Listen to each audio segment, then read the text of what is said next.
Welcome everyone. I'm Leilani Budenhagen. I am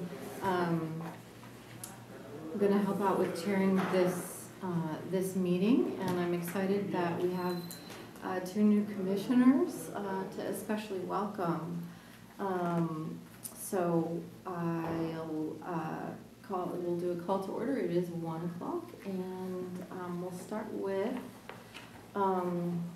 a reminder that the meeting, as all commission meetings is recorded, and this is per the direction of the City Council, which in 2023, to provide transparency and access to the Brown Act meetings, made the decision to do so. So we'll have a chance in just a few moments to do a more personal welcome to our newest commissioners, Marcia and Tom. But let's start with a roll call. So I'll call your names and then please respond with here or present. Carol Gavin, I think, is absent. Lisa Miller is absent. Leilani Budenhagen, present. Elizabeth Pazdral. I'm present. Did I say your name? Okay. Ryan. Present. Seaver. In the nick of time, present. Okay, excellent. Jeff Stone. Present. Thanks. Marcia Coupe. Present. Okay, and Tom Ross. Right. Okay, excellent, thank you. May we have a motion to approve the agenda? I move that we approve the agenda. Thank you, and a second? Oh, second. Thanks. Okay, all in favor? Aye. Opposed? Okay. Our agenda is approved. Item 3 is to welcome new commissioners. We have 2 new members, and I'd love for the 2 of you to go ahead and introduce yourselves to us and say what brought you to the senior commission, and we'll go around and say a little bit about ourselves. Oh, excellent. Marcia, do you want to start off? Sure, I'd love to. My name is Marcia Coupe, and I'm just delighted to be here, delighted to have been chosen. What prompted me to join the commission is that I returned to Davis after living in England, near London, for 20 years, right at the start of the pandemic. And I had 48 hours to buy a house, and I thought, oh gosh, no problem.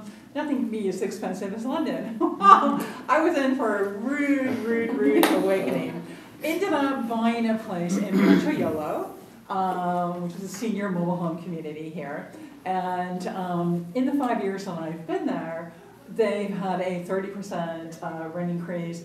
Mobile homes are getting harder and harder to insure. 11 women, all women, have had to leave Rancho Yolo because they can no longer afford to live there. We look at Rancho Yolo as a very affordable place to live, but it actually costs on average $1,600 a month, all inclusive, to live there. And that's if you can find any insurance for your mobile home. So this really got me super curious about housing for our elder community. And the more I talk to people in our community, the more that I realize we are really in a serious crisis. Not just the elder community, but our entire community. I have watched, with great interest, Bretton Woods and what's happening over there. And at one point I even, thought, oh, maybe I can buy a little cottage there. And when I went into the tour, I realized, no, actually I can't. It's not affordable for a widow like myself. So my interest is social housing. My interest is in doing anything and everything possible to expand accessibility for affordable housing for our community, including possibly looking at the 3 mobile home parks that we have here in Davis and just exploring the possibility of when and if they come up for sale, that as a city we could look at forming some kind of a cooperative like they have successfully done in Woodland with the Leisureville mobile home park there. So that's what motivated me here. I'm a lifelong socialist and a feminist, and I'm just wanting to give back to our community. I feel very fortunate to have landed here. My daughter and her family lived here for almost 30 years, and even though I've been out of the country for a long time, I feel like I landed in a really great spot. And so I'm ready to roll up my sleeves and become, I hope, a good housing advocate for the elder community in Davis. Thank you so much and welcome. My pleasure. Well, maybe let's just go in order. So I'm Leilani Budenhagen. I am a social worker by training, and I have a really strong, what brought me to the commission is my really strong interest in working on the strength of and health of community through community-based relationships. And this is the last year of my term, so I've been on the commission for 3 years, and this is my fourth and last year. I also work as a board member at International House Davis. I'm active in my kids' schools, and I'm a parent and a longtime community member. Thank you. My name is Liz Pastrow, and I work at Agency on Aging Area 4 as a program manager for 3 of their programs there. I've worked in disability rights and older adult services for about 30 years. I love Davis very much. We moved here right before our daughter was born, and it is a great place to raise a child. And I wanted to give back to the community, and there was an opportunity. They were looking for commissioners, and so I applied. And this seems to be a good fit with my professional experience. So hopefully, I can just add more information to our conversations with some of what I know from my work, and support us in doing the work that we need to do. Thank you. Hey, my name is Ryan Seeberger. I'm new to this commission. It's my second meeting. I obviously am not a senior. I'm in my 30s, but that doesn't, I feel like, take anything away from my passion for seniors. I was raised by a grandfather who raised me and who I love dearly, and I've always felt that how we treat and support seniors is really, it's a social ethic that really is an indicator of where the ethics are for a community, for a society. I'm a registered nurse by training, to phrase it that way as well. My current role, I used to work for UC Davis Health as a hospital administrator, and now I work for Sutter Health as a hospital administrator at Sutter Medical Center, Sacramento. And a lot of the things that we just talked about, 2 months ago in our first meeting about, being an age-friendly city, there's a lot of different big terms to be used, but these hospitals are trying to work towards this. Sutter Medical Center, Sacramento is looking to become an age-friendly designated facility. That means from the, for example, I work more in the intensive care setting. I'm an administrator over the ICUs there. So it's very, intense care, to put it bluntly. But like from the moment somebody comes into the ER at our facility to the moment someone's discharged, there are people with specialized geriatric training, social workers who are aware of certain, specific resource skills. So those are things that not just on the community, civic level, but hospitals. So I'm very interested in a lot of these topics. I don't think it's my job, as a person in his mid-30s with a young family to explain on the behalf of the seniors, but I think for myself, I'm passionate about many of these topics, and I want to learn and I want to be an advocate. Hi, I'm Jeffrey Stalnick. I'm new to the commission. This is my second meeting. I lived in Davis for 25 years, and during that time I was a deputy public guardian. I managed Pine Tree Gardens West for a few years, and I set up the Social Security Representative Payee Program for Yolo Community Care Continuum. And I was gone for 6 years, and I came back, and I found myself a disabled senior citizen. So I had served on the Substance Abuse Commission and passed a number of ordinances for the city of Davis. And now that I find myself a senior citizen, I thought this would be a good place to be. Thank you. So I'm Tom Rost. I'm a professor emeritus, College of Biological Sciences at UC Davis. I retired in 2006 and was immediately bored to death. I went back to the university for 13 more years, mostly doing international curriculum development and research management. I was asked when I was interviewed to be on this commission, I was asked why I wanted to be on it, and my only answer was, well, I'm old. And I am old, and I really am retired now because the last project was terminated in 2020. And so I'm wanting to be on this commission to continue to stay involved, to be part of what happens in the community. And I've been in the community since 1972. So thank you for letting me. Also, I'm also just an alternate on the committee, so I'm not allowed to vote or say anything.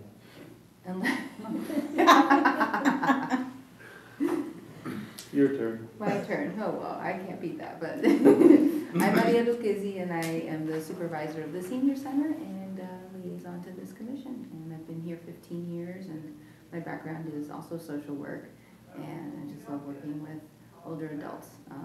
And saying that, we're also very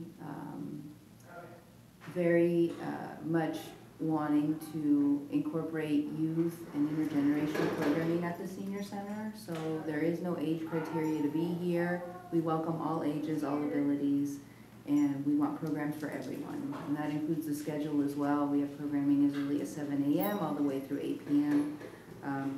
Monday through Friday and some weekends as well. And we're a small little core staff and a lot of TPT volunteers, temporary part-time volunteers, instructors, and about 20 active volunteers that all help us with the programming here. Hi, I'm Tamika Kwok. I'm the Assistant Director for Parks and Community Services. I've been with the city for about 23 years. Started when we had a child care services division and then moved into the core of Parks and Community Services. Work closely with Maria and then all of our other recreation and parks team members. So thank you for having me here and welcome to our new commissioners. Thank you. Yeah. Okay, thank you, everyone. So item 4 is brief announcements from staff, commissioners, and liaisons, council liaisons.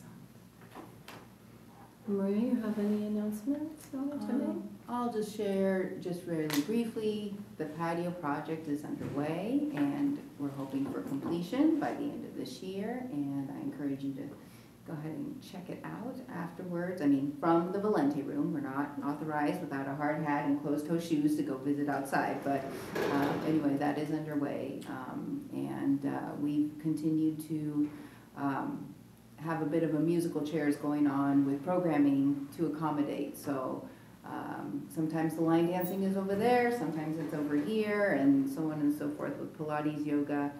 But the contractors have been wonderful to work with. And then I'll also share that we have a new program launching in October. It's a partnership with the library. Thank you, Leilani, because you actually were the person who mentioned it last month or a couple months ago now to, touch base. And so we're going to have a family story time here once a month. Oh, that's fantastic. Yeah, and so, and then our next goal is to collaborate with International House. And so I've got a scheduled tour, I think, next week with, so anyway, thank you, because you kind of, you were the one who just encouraged me to just, reach out to them and see what we could do. And Joan Tuss was so responsive, and it's wonderful. So thank you.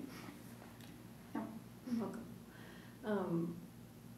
And do you have an update about our council liaisons?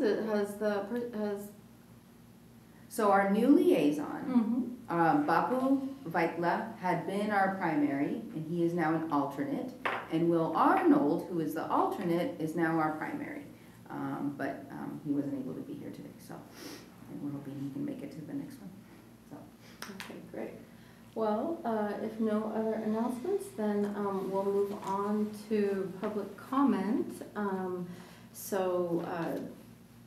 Public comment is for the commission to receive comments and except for brief questions for clarification, no discussion or action may be taken on any item which is not listed on the agenda. And we have, looks like, Elaine, we have one public commenter. So if you would please state your name and we'll go ahead and take your comment for the next 3 minutes. Thank you so much. Elaine Roberts-Musser. I used to be chair of this commission. It's nice to see all of you, and you all have excellent credentials, so I'm very enthusiastic and hopeful that you can get some things accomplished, because seniors really need your help in this town. There's a misconception, I think, at times that seniors are taken care of somehow. Well, not all seniors are, and a lot of seniors are hidden, and it's not well known what their condition is and so forth. I know in the county, we actually went way up into the hills somewhere and helped a couple of gentlemen. They were brothers, and one was trying to take care of the other, and they were both disabled. So we had to literally put a new roof on and go through their house boarding and so forth and so on. So, you know, those are the kind of seniors that can be hidden, and they need help. Thank you. Is that the end of your comment? Yep. Oh, okay. Okay, I just found out these numbers this morning. I stopped at Davis Community Meals in Paul's Place, and what they have is when they did their canvassing on homeless people in Davis, 20 of those people were senior citizens. And now the city policy is, of course, the state policy now is to harass and move people. And it doesn't work if you have no place to go. You just be homeless from here to here and then kicked out of there and moved around. I'd like to put this on the agenda for the next meeting. If we could get into more depth, I'll have more time to look into this.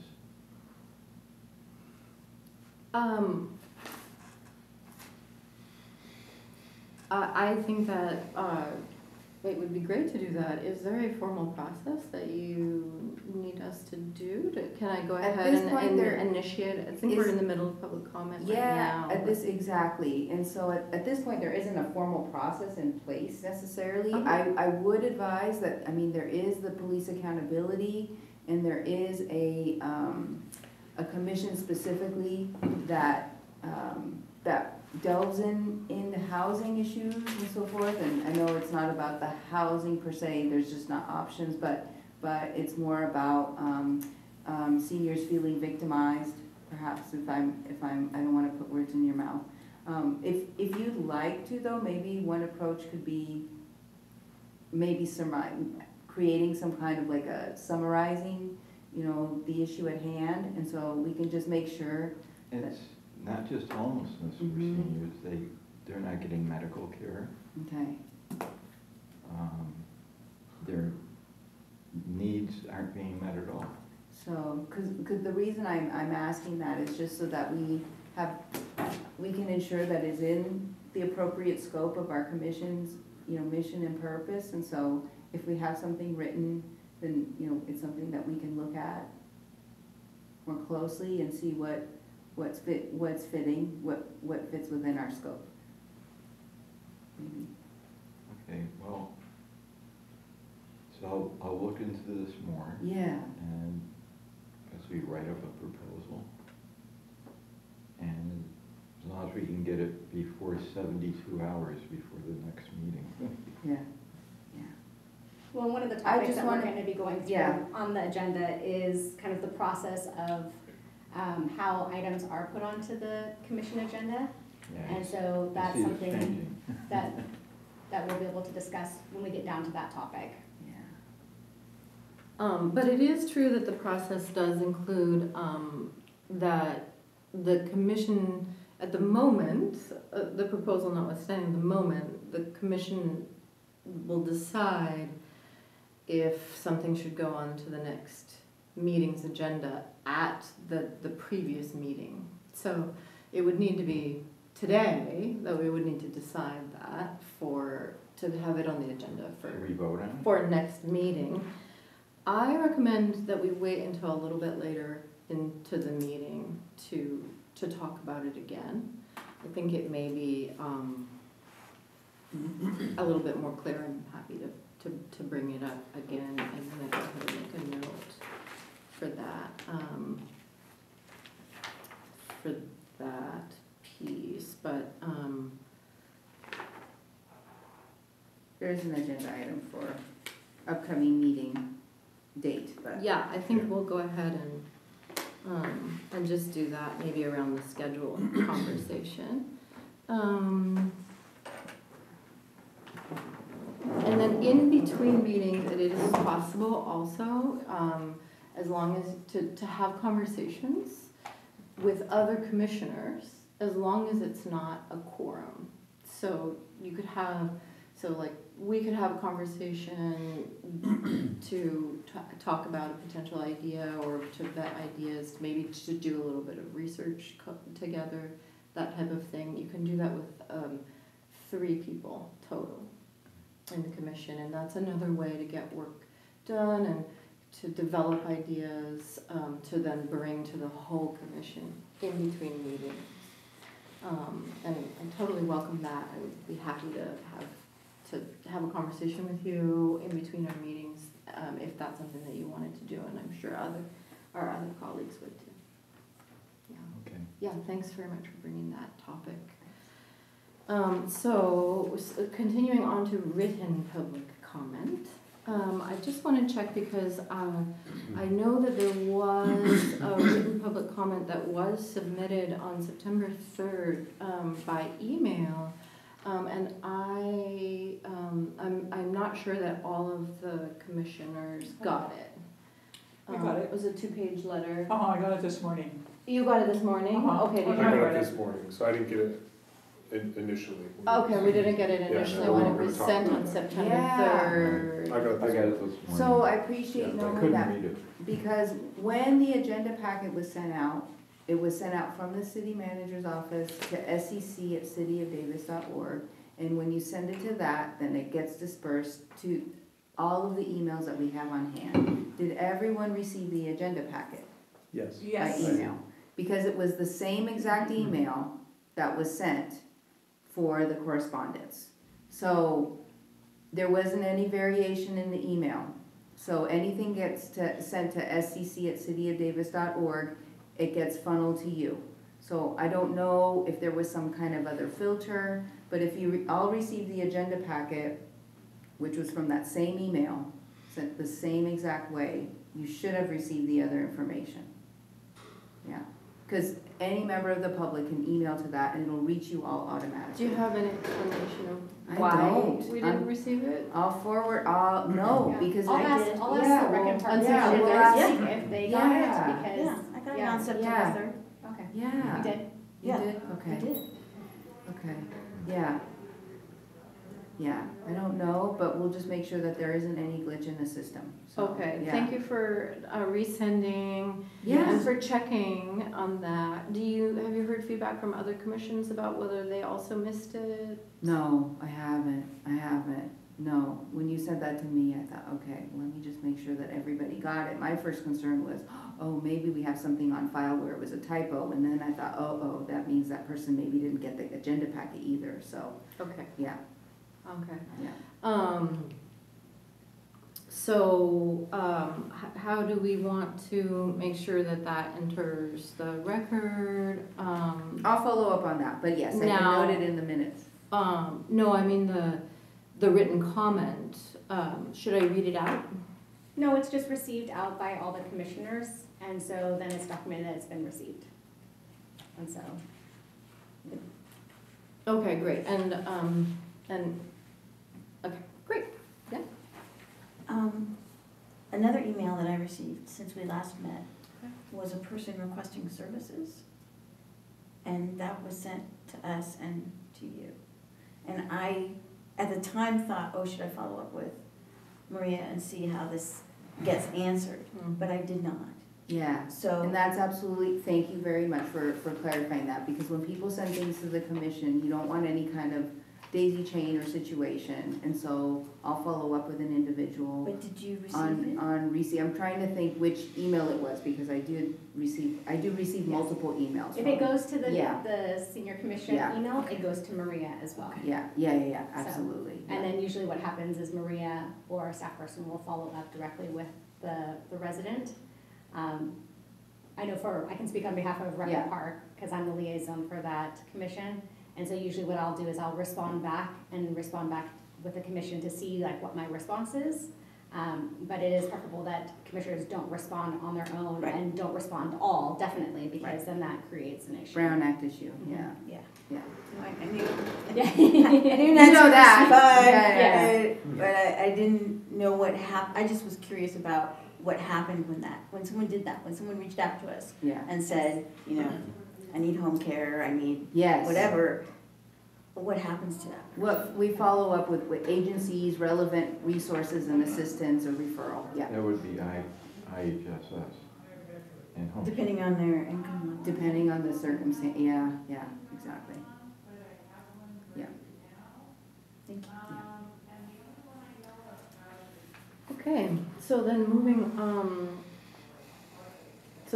on to the consent calendar, all matters listed under the consent calendar are considered routine and non-controversial, meaning they don't require discussion, and they're expected to have a unanimous support.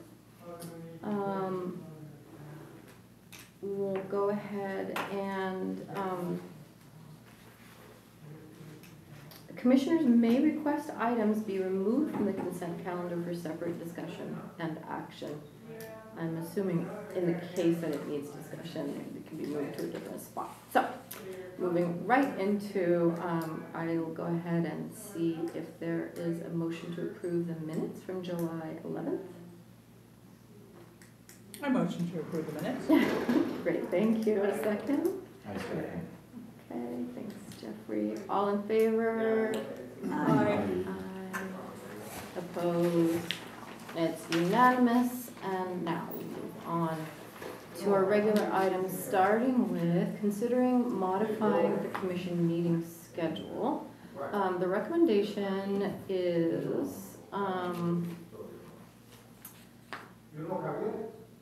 to provide feedback to staff about alternate days and times to consider for future meetings. We can consider continuing on the current schedule or changing it. And then we can act to change the meeting schedule at this meeting or defer to a future meeting. Okay, you have an overview you wanted to share? Yes, so first of all, the Senior Citizen Commission is one of the few, if not the only commission meeting that's held in the daytime. I know, Marshall, we talked about this The only. earlier. And that is for accessibility to the demographic that we're here to serve. And so daytime meetings are easier for folks who don't do nighttime driving. It's easier for public transit, so on and so forth. And so these have traditionally been scheduled in the daytime. Within that, the meetings have varied over the years. For the past 20 or so years, 15 years, the meetings were held at 2:30 p.m. on the second Thursday. Then about a year ago, commissioners voted at a request of one commissioner, and the commissioners approved to have the meeting start at 1 p.m. And so that's how it's been then for approximately a year. Well, before that, the meetings I think used to be at like 3 p.m. But basically, they've been daytime meetings. But commissioners have expressed to me, one or two individuals, that this is a difficult time. I want to keep in mind that we have 4 brand new commissioners who probably factored in this time as being why, you know, as one of the reasons perhaps that they've chosen, you know, to pursue being on this commission. But yes, I wanted to open the floor to ask for folks, how is this time working for everyone? Would you be available at an earlier time of the day, not necessarily the second Thursday, because we have yoga classes in here. The other factor is this particular room is ideal. There's less echo. The other space, Valente, is nice, but it's really hard for folks with hearing devices. The multi-purpose room is enormous. It makes sense for sometimes when we have big meetings that we expect a lot of public members to come. This is an ideal size. Also, accessibility is a factor. Also, parking spaces is a factor. If we have a lot of things going on, I don't want folks, whether it's the public or commissioners, to have to circle the parking lot looking for a place to be able to come in. But first and foremost, I just wanted to see, does this time work for you? Would you like to engage in looking at some other time frames? Please. I have one thing each week that's on my schedule that's always there, and it's exactly at this time. So each time if this meeting stays here, each time I'm going to have to flip a coin to decide whether I'm going to come to this commission or go to the other activity. Every other minute of the entire week is open for me except for this time. Okay. I did notice, Maria, that we are the only commission that does meet in the daytime. And I, being 68 years old, I also understand why. But for me personally, just because my mornings are really packed, and it's nice to have a lunch break, I would love to see us, if we could, return to 2:30. Keep it in the daytime. I think daytime is fantastic, and I think we would get a lot more participation, not only from our elder population, but also from our disabled population. I have a disabled daughter, and I know it's just much easier for, also as a power wheelchair user, much easier for my daughter to get around during daylight hours as well. So, you know, I think any time from 1 onward, but yes, I did join this commission in part because I'm like, oh, that's a good time of day. You know, I've just finished my morning and it's perfect. So I'm very open is what I'm saying, anytime from 1 on. Got it. Thank you. How does the meeting time work for No, others on the commission? From 1 until 3:30 is shot. Just on the Thursday. On Thursday, just Yeah. only on Thursday. Any other day of the week is completely open.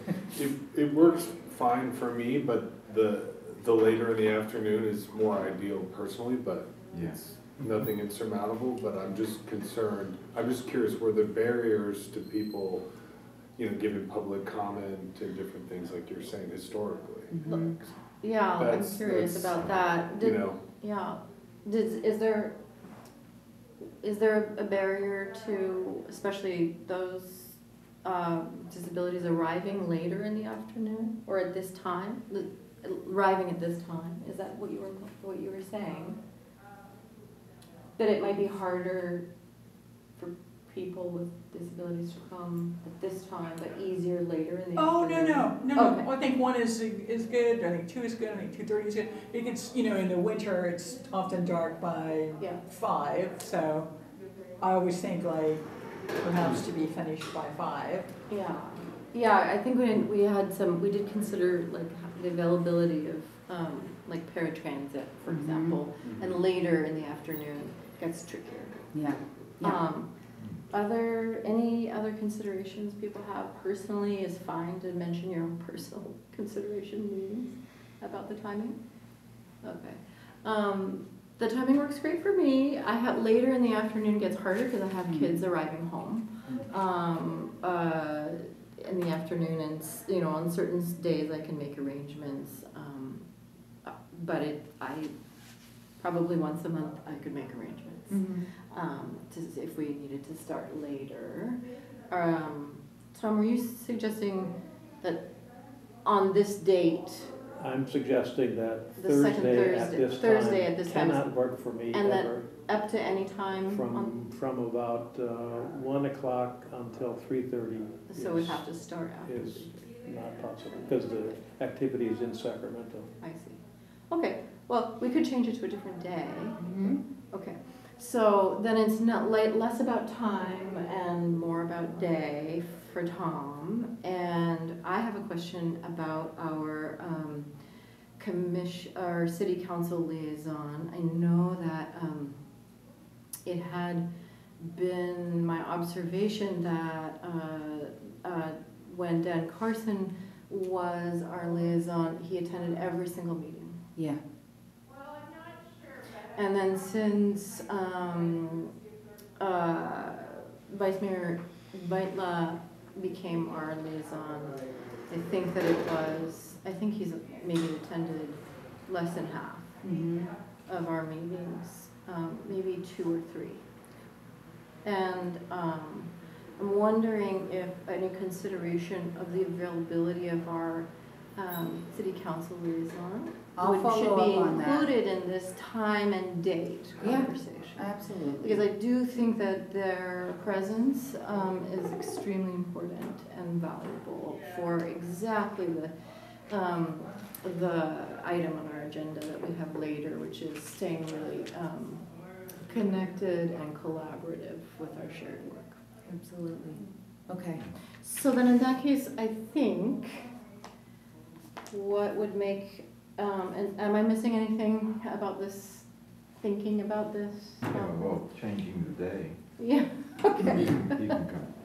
So Quick I, point, yeah. just quick point, your liaison will change come November, Yeah. because Will is, Yeah. Yeah, true. But I'm just wondering if when we moved from 2:30 to 1, did we lose, is it just hopeless now or to get our It's never city hopeless. council? It's never hopeless, Okay. but it can Yeah, really dramatic, be sorry. individual to individual, and, sometimes if new projects come about.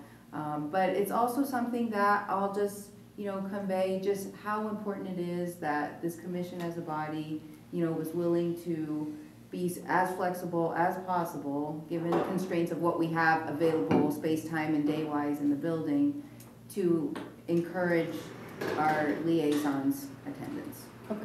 And the alternate, you have the liaison, you have an alternate. We do. So The it's- alternate is Bapu, yes. So yes. it is being able to check in with both of them. True, To be yes. able to say, if Will is not available, Bapu, are you available to Yeah. come? Because the topics that are being discussed, it would be critical to have your, expertise or guidance at the meeting. So Yeah, True. it's just being Thank able you. to coordinate that as well in Yeah. advance.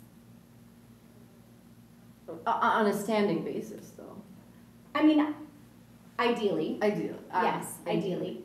But I think it also varies on what's being discussed at the commission level, right? Because all of this eventually goes to them anyways. But if there's things that you're needing to have more feedback on, or you're wanting to check in maybe how it aligns with what's being discussed at council, and you want to have that dialogue, then obviously it would be helpful to have a representative from the council here to be able to add into your conversation. But if you're bringing new information forward that is maybe going to be fed up to council, then it might be more appropriate where you guys are vetting it and then giving the information recommendations up to council. So it just kind of depends, I think, on maybe what your topics are too, and how you feel like this is something that is in alignment with what council goals are, and you're needing to have more guidance. And that's where that council liaison, having them at the table is very helpful. I will say that we have always strongly encouraged participation, just because stuff comes up, absolutely. That we'd love to have someone on the spot who's at a meeting every Tuesday night to discuss the broader topics of, our community, so. But yeah, to your point, it does change, and so, but I can start with, go ahead and let me know what were you thinking as far as next steps? Well, I was gonna propose that we do a contingent vote. So let's pick a date and time, and we'll have that be contingent on it doesn't permanently conflict with council meeting times. Got it, Or okay. other commissions that maybe at that time, I guess daytime you should be open, I right? think we'll be pretty good, yeah, Okay. I think yeah. Okay, you guys And- like that idea then? Yes. Which day is best? So, Tuesday? Oh, good day. Yeah. That's what I was gonna say. Okay. Monday have- is a no. Mondays, Right. I wouldn't do Mondays or Fridays, Never. but we have special meetings sometimes where something is so time sensitive, we just have to make it work. And that's actually, you probably saw some meeting minutes that from special meetings that were at 11:30, which is why, you know, because you hadn't anticipated this conflict. So, still staying at 1 though. So we'll do Tuesday at 1? Yeah, but we're not gonna finalize the vote. What if Will says, oh, that's absolutely Right, the one it's day I can't? contingent, yeah. So I'll come back to vote next time, because otherwise we don't need to vote to change the vote. So, but if you could please circle it to, well, And it'd the be Will alternate. and the alternate, but in general, like, is there a standing conflict that we know about that Yeah. city council contends with? Yeah, That's what I would say. Yeah. Wait, Looks hold like on. Thursdays don't work. yeah, and I don't know necessarily that every Tuesday doesn't work. It has been, he's like more newly appointed as our primary, so it may just be some, you know, a couple of conflicts in this next month. It's, you know, election season, and, you know, but again, he's not gonna, it's gonna change again, so, yeah. So, Changing. wouldn't base it on him necessarily, but we'll see. It would be nice if he could attend the next couple ones that he would be our liaison for. And as you said, Leilani, bigger picture is if all council members, regardless of who our next liaison is, have a standing something or other on a Tuesday, and we know for sure that it would be very improbable that they could come, then exactly, we don't want to do something like that, so. Okay.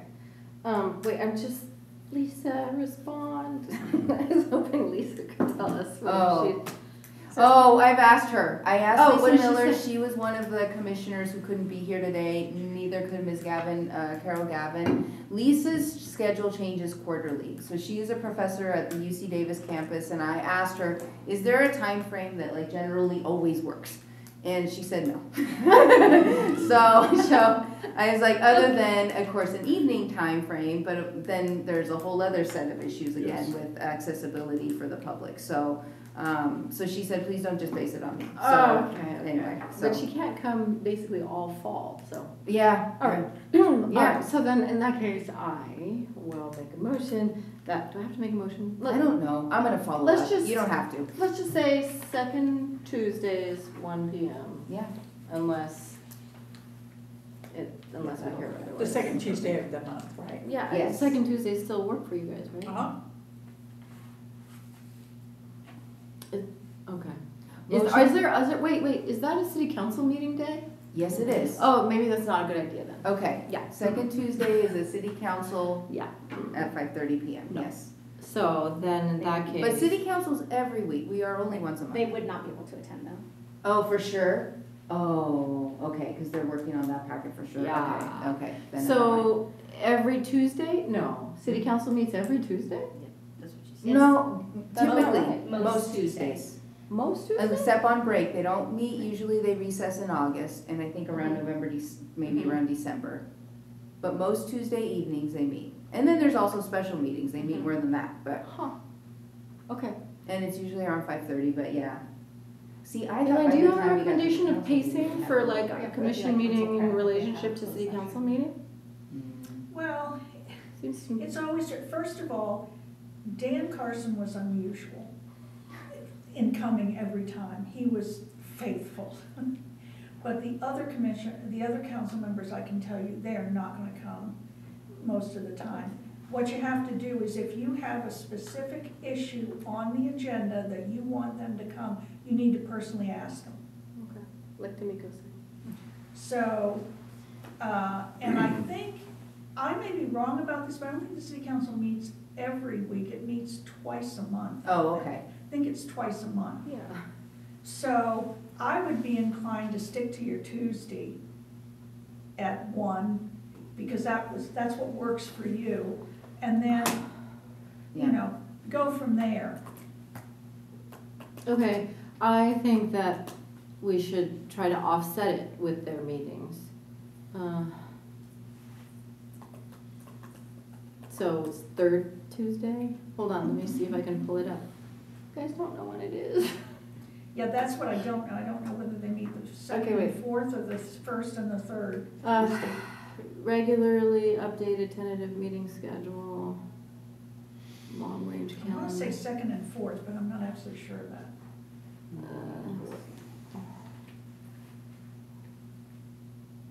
Let me see here. Okay, regular meeting October 1st.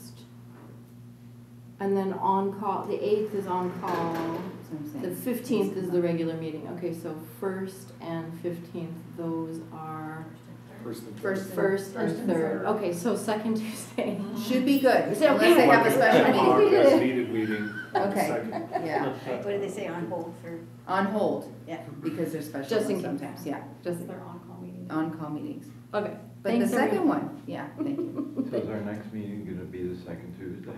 So if we vote on it today, it will be. Yeah, yeah. Okay.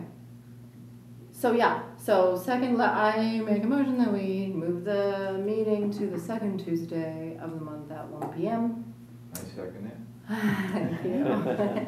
And it's contingent on making sure it doesn't as a standing conflict with any known council issue. Mhm. And so everyone in favor? Aye. Aye. Okay, great. Aye. Anyone Lisa- opposed? Lisa Any says that's abstentions? fine. Lisa can do it. And we have, oh, perfect, perfect. Okay, no one opposed. Thank you, incidentally. No problem. Now we expect a concert. There you go. Okay, so now we need to appoint a regular chair and vice chair. This is an action item. We need to nominate and vote on a chair and vice chair or co-chairs, and we have done that a couple years running. It's kind of nice to have a buddy system to lead the commission through June of 2025. So through the end of the term, Yeah. rather than the end of the calendar year. It just works out better, because that way, yeah. Yeah. Is there any other overview you wanted to give? Well, what I wanted to share is that it's not a scary position, you know, you're just helping lead the meeting. I often provide, if you'd like, a script, just so that you're kind of given a little bit of awareness of like who will speak to each item, and happy to go over any details if there's a contentious issue or something of concern that, you know, a chair, co-chair, you know, wants to discuss with me ahead of time, and so my door is an open door, and you can always check in with me. And it's not hard and stone, as Leilani said, co-chairs. We've had for many years, Ms. Gavin and our previous commissioner co-chaired, and they would alternate. Or sometimes somebody would do two in a row in an anticipated absence, and then the other person would do two, and so it could work out any way that you would like. And then Leilani, you know, do you want to speak from a commissioner perspective as far as, you know, you haven't been an official chair, co-chair, but you've chaired meetings, so, I mean, is your experience, is there anything that you wanted to convey to commissioners about the role, or, I mean? Do people have questions about the role? Yeah, Who's the current chair? the current chair isn't here, Ms. Gavin is the current chair. Oh, okay. And so she wasn't at our last meeting, so then Lisa chaired, and then Lisa couldn't come, and I asked Leilani if she would, and she very graciously offered to do so. Yeah, and I chaired on an interim basis at one point during COVID. Yeah, that's right. And I think it's a fairly straightforward role. I think that there is a very codified script and process and procedure for the meetings, which we're all aware of, you know, because this is a Brown Act constrained meeting format. I think, yeah, I don't know that there's more really to say. I do think that the chair can, depending on how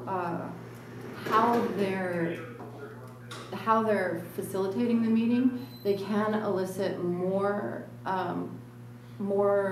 feedback or input from those attending. They can, it is possible that the skill of facilitation does impact the quality of discussion that takes place.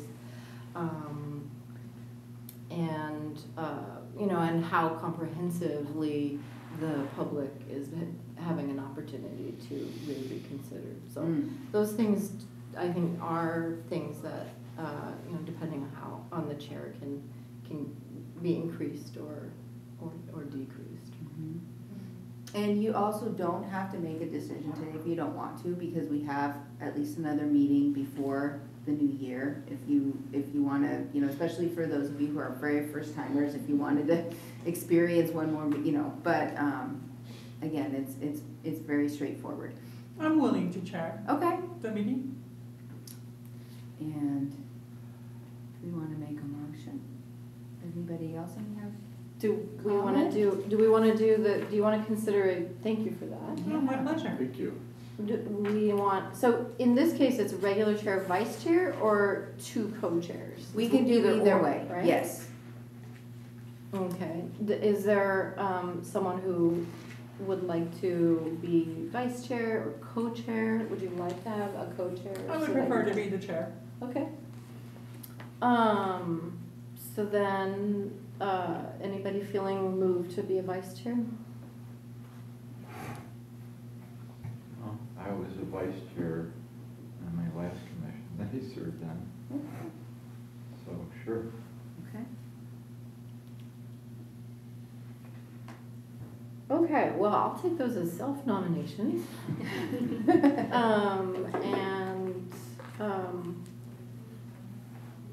Since you've already nominated yourself, I'll ask for a second.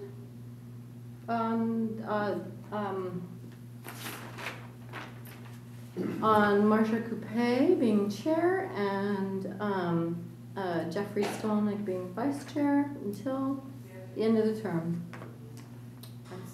May I have a second? I second. All right, okay, all in favor?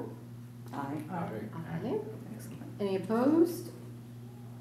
Any abstaining? No, I'm pretty sure Tom gets to vote today because we're down a couple members, right? Yeah. Yeah. Oh. I'm sorry. I was wondering. Wow, I'm shocked. So now I have to pay attention? Or? So sorry, I should have made that really clear in the beginning. In We're that down a case, I couple vote members. yes. We really want to hear from you. Okay, thank you, Tom. All right, then, motion carries.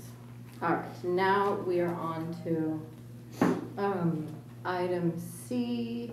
Consider the council subcommittee's proposed process for placing tasks items on commission agendas. We have been asked by the subcommittee, city council subcommittee, to give feedback. And the memo that we received states that feedback will be compiled. Let me just make sure that I am conveying this correctly.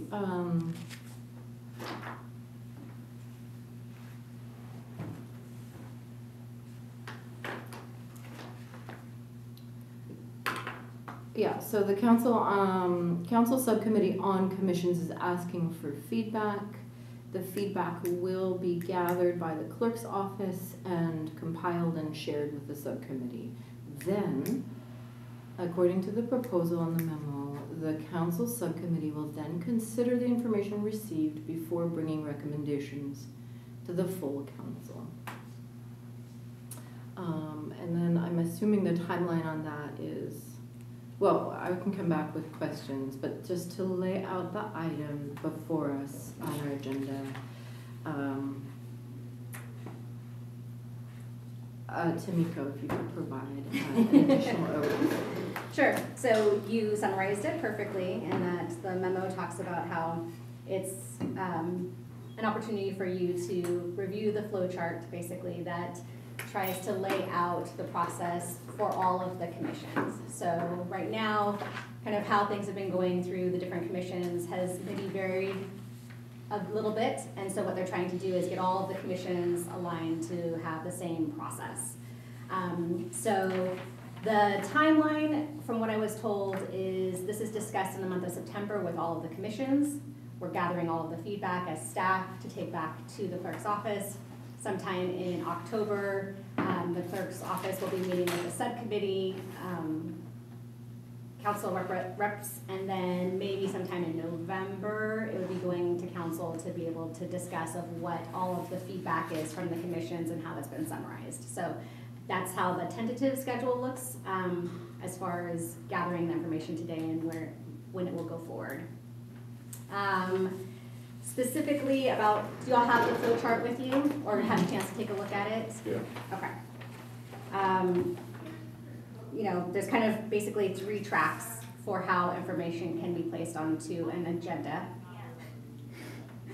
One is council assigns a task to the commission, which is advisory to the council. A city task, which is maybe there's something that Maria or the senior center or the department is wanting to bring forward to the commission for your review as like a draft proposal or Off-site meetings is an Mhm. example, or participation in, information fair or the travel training program, yeah. Yeah, so familiar with that. And then commission initiated requests, which is something that you were talking about earlier, is like how do you put something that you're interested in onto the agenda? And so that's where this is kind of outlining that process. So typically, it's something that a topic is discussed amongst commissioners that then gets a consensus at the commission. So you all would say like, yes, this is an important topic. We think that this is something that we should be discussing. We'd like to put it onto the agenda. You guys all make a motion, second it, and then it's something that gets put onto the agenda. That's typically how it's worked in the past. Pardon? But it looks like they want to change it. So this is adding in just some other pathways. So the same is where you all have the commission initiated request, the concept is approved at the regular meeting, and then it kind of branches off. And so it either comes down to the council subcommittee saying that it's not an established topic, and that would mean more of like, maybe it's not something that goes all the way up through council, but it's something that is more at a programmatic level. And so maybe it's not something that's on the agenda per se, but it's something that is of interest from the commissioners here at the table. And so it's really trying to, I think, kind of vet out, does this align with what the council goals are? Does this match up with what the master plan is? Is that something that's going up to the council as like feeding them information for them to make their decisions? Or is this something more at a like facility or programmatic level that can be discussed and said like, hey, this is maybe something that the senior center focuses on. So it's comparing it with, or not comparing it, it's like advising it with having that commission liaison, the staff liaison, to say, here's what the topic is that's wanting to come forward. And they say like, okay, like this aligns in with our council goals, this aligns with what we're talking about, this is a lot of, this helps us to field out some of the concerns or questions that we're getting from community members at the council meeting. Yes, this seems like it would be helpful for us to be able to get more information at the commission level and then come up to council. The other one is, no, it's not really something that maybe council is talking about, this isn't matching with what our goals are for the next couple of years. That's something that maybe you guys kind of talk about and figure out how to do something more at the programmatic level. So not necessarily that it's having to come up to council, but that it's something that, okay, how do you all kind of talk about this being like a topic of interest, but maybe it's not something that's going all the way up to council. And so it's kind of figuring out those kind of pathways and then determining whether or not yes, it does, or no, it stays at a different level. And then ultimately it's, the other pathway is you all are very passionate about the topic and feel like, no, this needs to progress forward, and you want it to go forward, and it comes back to say like, okay, well maybe it is that, it comes forward and it's just purely from the commission's recommendation. So that's kind of how it outlines that. It's not too much different in the sense of now it's just really trying to align all of the commissions on the same pathways, instead of some having this process in place and then some not having that process in place, and making sure that everyone is operating under the similar processes. All right, but in this memo, you have it that any city council member can reject. Let's ask questions now. Yeah. Yeah, so I think the process is any kind of clarifying questions from commissioners, then we do have a public member here who we should then open at public comment, and then you can go into giving feedback. So let's go ahead and, I'll take questions now, please. Tom, you So I read the staff memo, looked at the flow chart, and then I read the Carson and Musser letter. And I had to wonder, well, how do you look at that and come to the conclusion that there's going to be huge policy fiefdoms carved out by individual council members and that the commissioners are being treated like children? Okay. How do you see that from that? I don't Let's focus our time right now together Okay. on clarifying questions of the proposal itself and anything that has to do with how it may differ from our current, how does the proposal differ from our current And again, historical remembering practices? that the purpose of this being here at the commission is to get your feedback.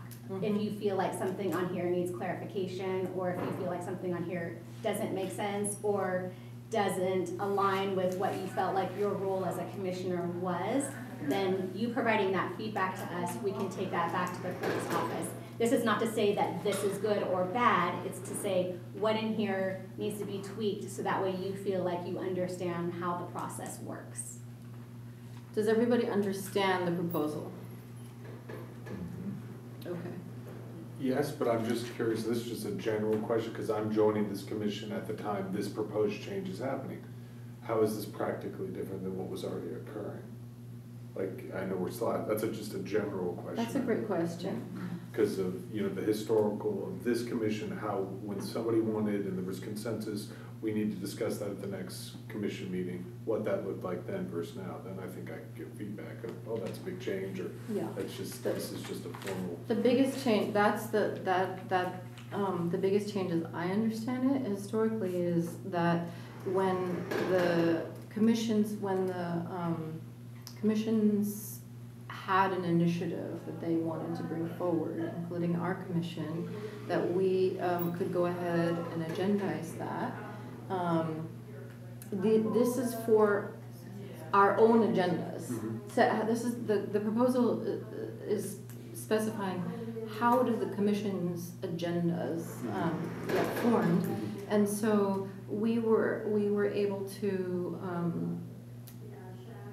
We have been able to set our own agendas based on our own decision-making as commissioners, and we didn't need to, there hadn't previously been a process where we needed to vet our topics we wished to agendize with city staff or You city need council. some level of city approval, whatever that We didn't is. require, we have not, we currently do not require any city staff or city council approval to set our own agendas. So that is the largest change, as I see it. Maria, Tamiko, do you want to name any other departures here? How it differs from our current practice? This proposal differs from our current practice? I think that's probably how this commission has been operating, is that if there was a approved consensus amongst the group, then that would be a topic that could be put onto the agenda. I think that led in some cases to topics being discussed that were not necessarily in the scope of the commission. And I think through the process of the subcommittee work of looking at what the scopes were, I don't think your scope, it changed a little bit, but not too much, right? It's city programs and services and policies, So I think. rather than just a whole broad, any senior, yeah. Right. With some of the scopes changing on commissions just in general and being more specific about what the areas of focus are and trying to make sure that commissions are staying kind of in their lane, I guess. Maybe that would be kind of like a bigger change, is making sure that the items that are discussed are really within the programs of the seniors, instead of it being any kind of topic that touches senior, because everything touches a senior. If you're here in our community, everything touches a senior. And so I think this is just making sure that every commission kind of stays within their lane.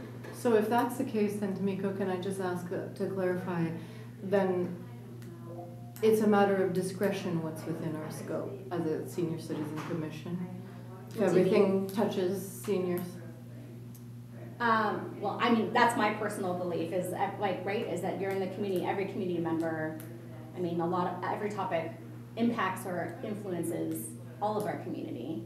And so I think it's looking at what the scope is to make sure that we're following along with that, of keeping the focus of our commission. But I think this is where it's kind of coming out of it. Like now the commissions have had either the revised scope or their updated roles and functions. And so that's been determined by council. And now they're saying, okay, now we need to make sure that the process of doing things is consistent amongst all of the commissions as well. So, Okay. I don't know, what's been done in the past has been one way, and then how they're trying to make it go forward is just to be consistent amongst all of the commissions, because the feedback that they received when they were going through it is just what happened at one commission was different, and what happened in another commission is different, so really trying to make something that is clear, transparent, and formulated so that way we know as staff, you know as commissioners, how things work. And so this is your opportunity for commissioners to give your input, to say, this part of it is a little, I don't know, clunky, doesn't make sense to me, how can this be clarified? Or this part doesn't seem like it works well, and so whatever input and feedback you can give will help to guide this process. So, but it is already currently in the city handbook on commissions, that commissions operate within their scope. That's already defined. Yes. So adding a new process or creating another, a vetoing process is not necessarily, it's already specified that that is the expectation. Isn't that correct? I mean, the scope is already defined and And- approved, yes. And it's already defined in the handbook that commissions are to operate within their scope. I would have to look and see what version of the handbook is posted, but Okay. I know it just recently went through council that all of the scopes were clarified and approved. So Mhm. that would be where I would look. Okay, so it sounds like that. that's a question mark to maybe review the handbook. But that's my understanding, is that it's already a known and written expectation and guideline for commission The work scope? to stay within their scope. Yes. Yeah, Yes. okay. Okay, did you have a question? Kind of, but now I'm not, no, because I'm not like feeling confident. Sometimes you talked about the master plan, and I'm just gonna expose my ignorance here. Like, do we have responsibilities within the master plan? Are there objectives and activities that are delegated to us? Potentially, so they're going through the process, the master plan is due to be updated. And so that's where, if there are tasks that are specific to seniors or senior programming, that's where it'll be in this kind of track A, where something will come back down from council as a directed activity to either dig down deeper into and discuss and have more, like using the commission as a community outreach opportunity to discuss a topic and find out more information. So that would come down from council. My work with a state council, an issue with the agenda setting, what might be a conflict or a time pressure would be if we had business that we needed the council to complete, right? Like they needed to approve a submission that was going to the federal government. Then we couldn't let them totally run the whole agenda because there needed to be time to get that done.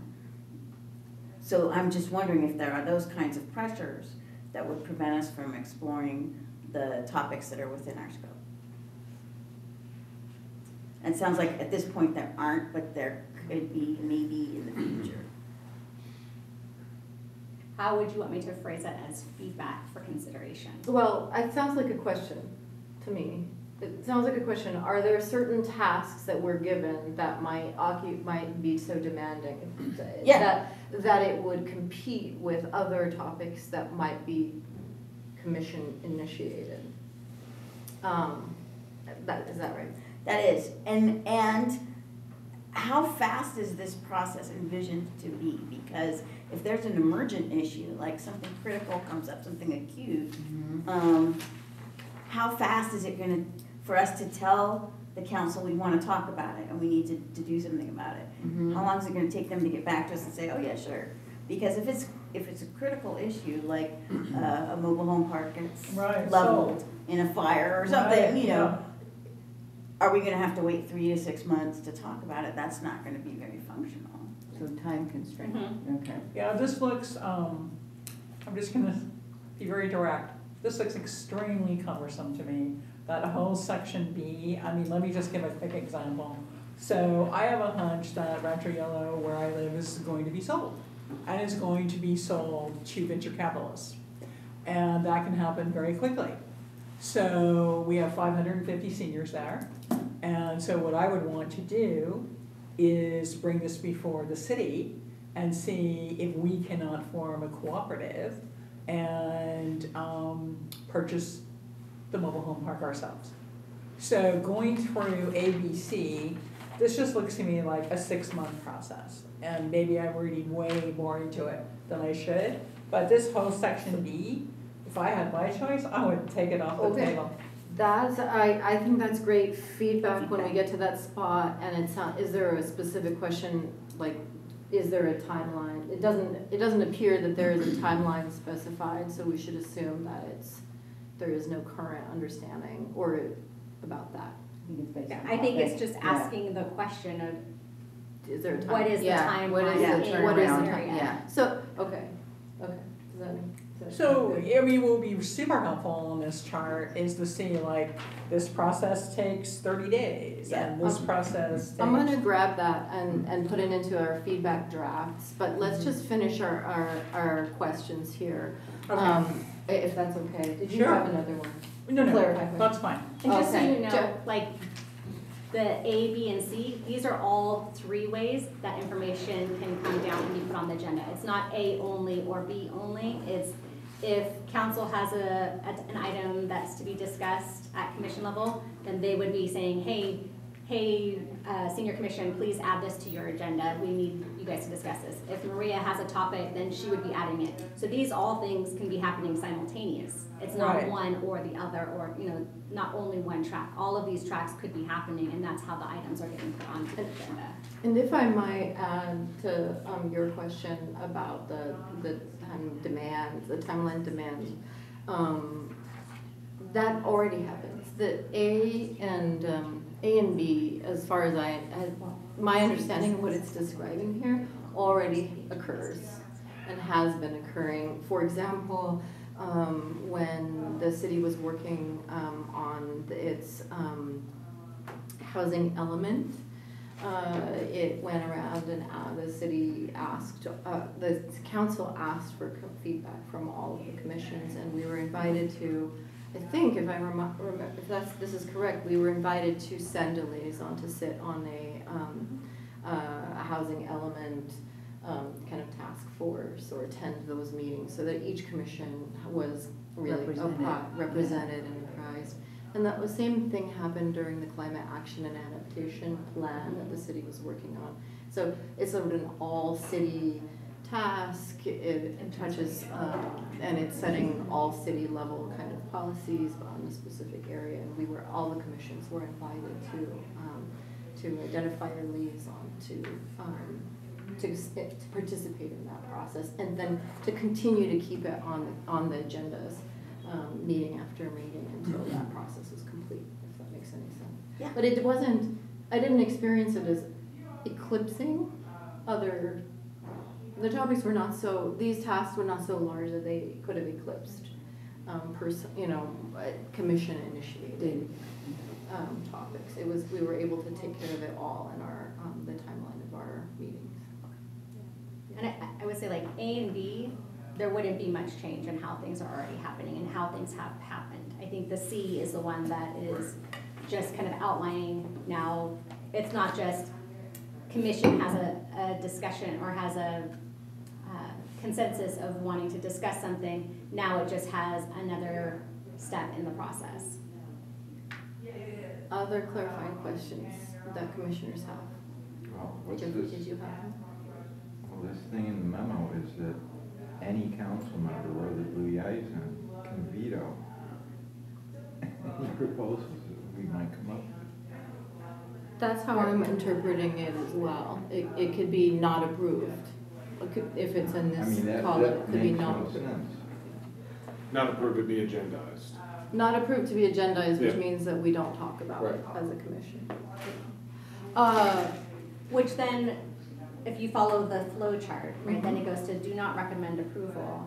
Then it suggests modification or alternatives for commission for consideration if possible. So it might just be that the way that the topic is formed to be proposed is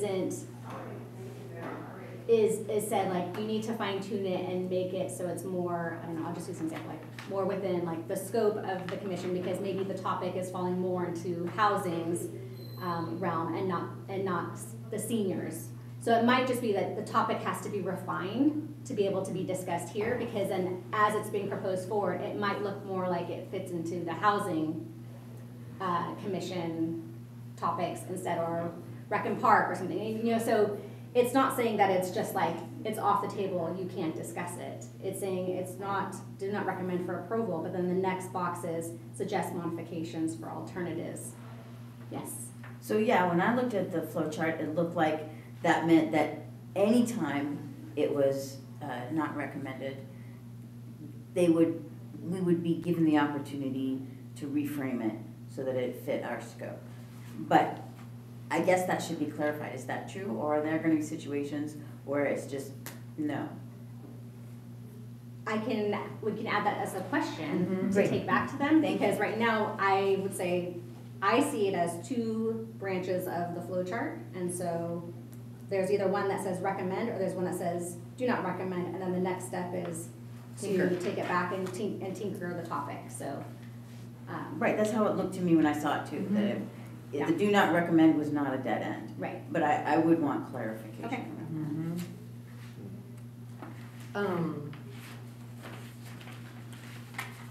It says return to commission, so do not recommend approval. If do not recommend approval, then suggest modifications or alternatives for commission consideration if possible.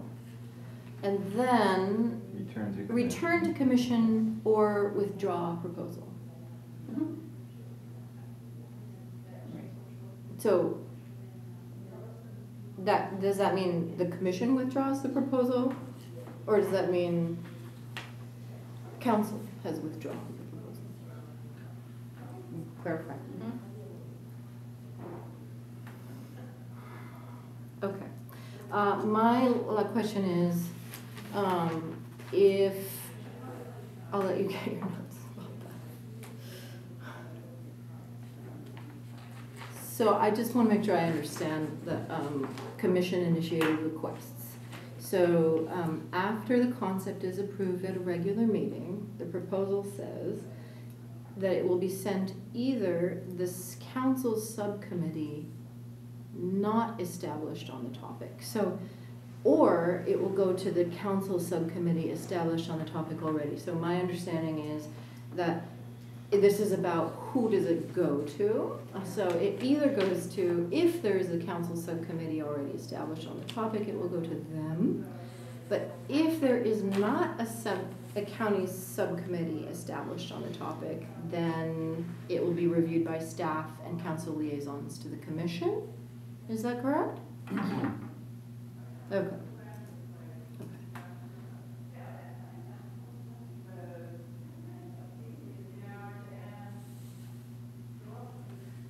Okay. Last questions? Okay.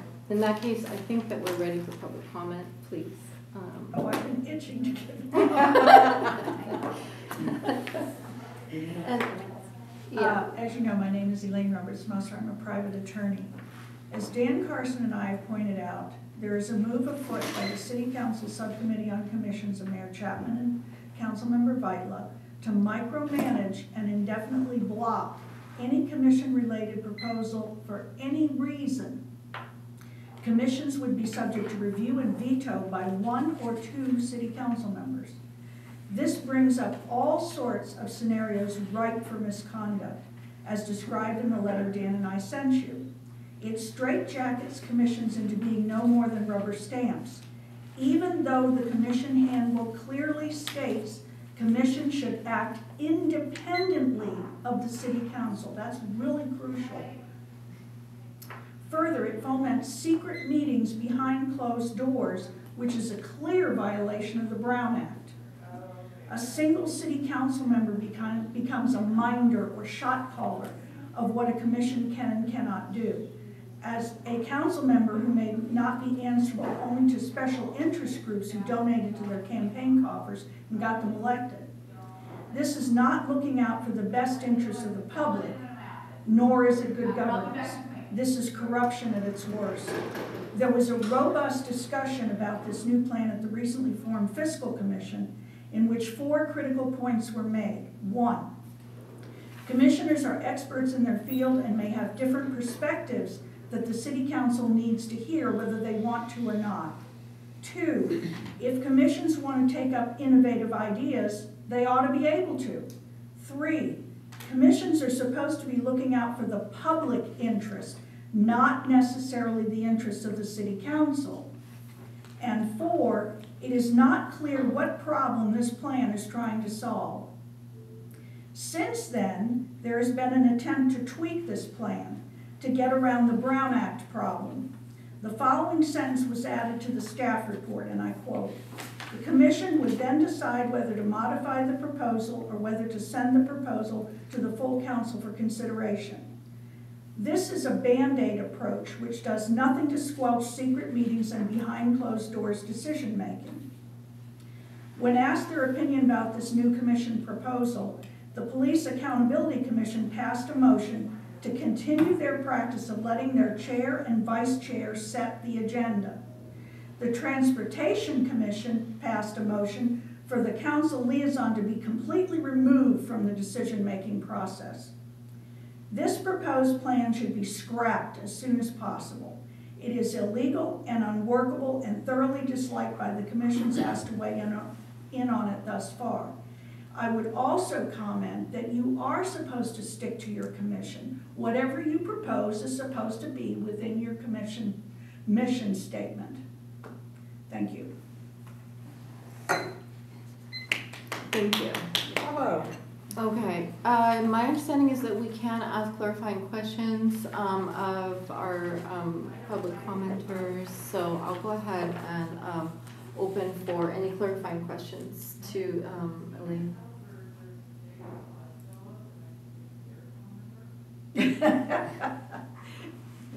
I agree with you. What, any questions though? Anything? Well, okay, thank you for this letter and for trying to clarify all of this. But I'm still not quite understanding the strength of your reaction to what I see in this flow chart. Is there something else in the background that's stimulating you to do this? The basic problem with this proposal is that 1 or 2 council members can basically veto what you want to do. And that meeting is of a council member and a commissioner behind closed doors. That's illegal. It's patently illegal under California state law. That's the problem. Right, but if it's against the Brown Act and state law, then what's the debate? It's illegal, they can't do it. Exactly. And what'll happen is if they implement this, then there might be a lawsuit. Does the city really want to get into a lawsuit over this? And the city attorney doesn't care about this change? I don't think the city attorney has seen this. That's Well, the problem. Well, then, Wow. And What- that's where it needs to go. What, isn't Zoe Yeah. Mirabala our city attorney? No, No, she's our she's city our clerk. city clerk. Oh, our clerk, that's right. Wait, don't we have a city attorney named That's a Zoe? very good point. so isn't it, Might be within the, this was The firm. really submitted to be discussed before the city really understood what it was. It shouldn't even be discussed until it goes through the city attorney and it's approved. So why are we Exactly. I talking think- about it? Let me give you a little bit of background, which may help you realize why it's come through this way. Not too long ago, we had a serious merger issue where there was a proposal to merge commissions. Yes. And it was done by both Mayor Chapman and Councilmember Beitler. They didn't bother to give it to the commissions. I know. They didn't let the commissions discuss it. I think they're trying this time to correct that by taking it to the commissions first, but they shouldn't have. They should have passed this through the city attorney. Right. Absolutely. So can we ask, as a question, why this didn't happen, and what is the city attorney's opinion about this procedure? Yeah, Could we add that to our question? yes. Mhm. I mean, we don't know it didn't go through the city attorney. Right. Say again? We don't know that it didn't go through. Yeah, No, but we have that's a right. We concern. don't. There may So be, we could there's ask a concern. if it did. Yeah. Are you suggesting, Elaine, that we should just stay with the way things have operated and not even have this new flow chart? It's not needed. The commissions have worked just fine without this. As, I'll give you an example. The Police Accountability Commission said it best, I think. What is the problem here?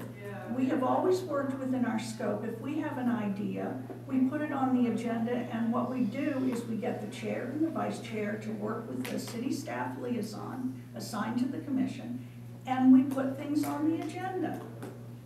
What's the problem? Right. And that's how this commission has worked before this. If you have some novel item that you want to put on your agenda and discuss, you should be able to do that. Right. Now, it may be, I think one of the problems that does occur, and this is legitimate, city staff oftentimes gets concerned. Can I just want to keep us to clarifying questions, not narratives. What I wanted to say is city staff often, and this is clarifying, what often happens is if the commission has a project that they want to do and it's going to require a lot of staff time, Mm-hmm. that's when you run into problems. And that's when the commission itself, if the staff member says, we can't do this, we don't have the bandwidth, then that's up to the commission to say, okay, then we'll do it. Because you can't expect staff to always, do everything you want them to do. It's not possible. They've got their own jobs that they have to do. So are you saying that there's already a mechanism for the city staff to come back and say, this is too much, or this is Absolutely. Absolutely. a distraction right now, or beyond? In fact, this has come up when I was on the Utilities Commission. It came up, and that's what we did, is we just did the project on our own. Because the staff just did not have the time to do it.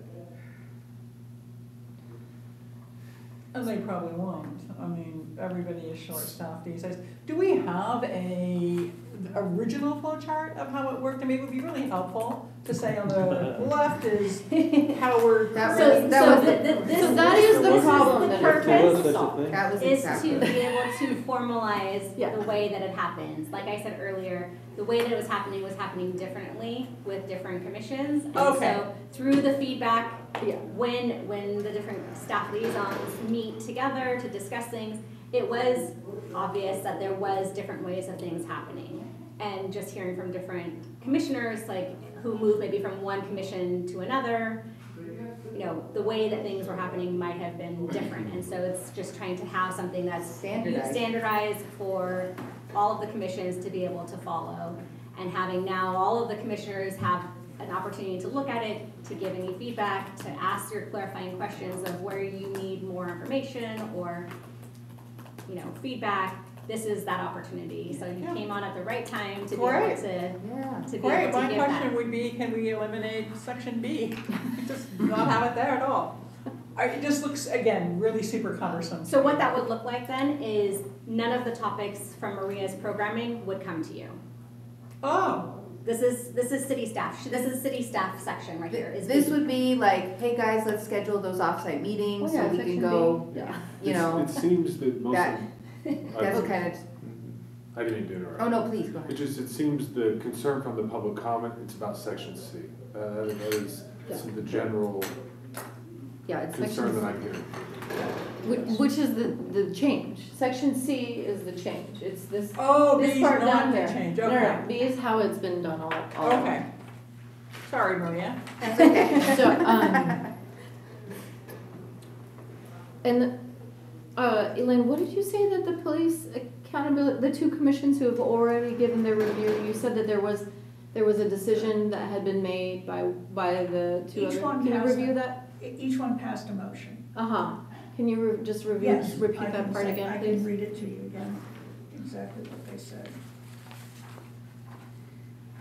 The Police Accountability Commission passed a motion to continue their practice of letting the chair and vice chair set the agenda. Okay, The Transportation Commission passed a motion for the council liaison to be completely removed from the decision-making process. So they were a little more, they passed a motion to Rebellious. remove their liaison from the. yeah, they don't want the liaison to have anything to do with their decision-making. So they were a little more rebellious. And you reviewed this from their minutes, or were you present? No, I was at the Police Accountability Commission, the Transportation Commission. I reached out to a person on it and asked them what they did, and that's what they told me the motion was. So again, that's not like ending decisions, that's the commission's recommendation to council or through this process. Right, because our job right now is to author some feedback Correct. to the subcommittee, the council subcommittee on commissions.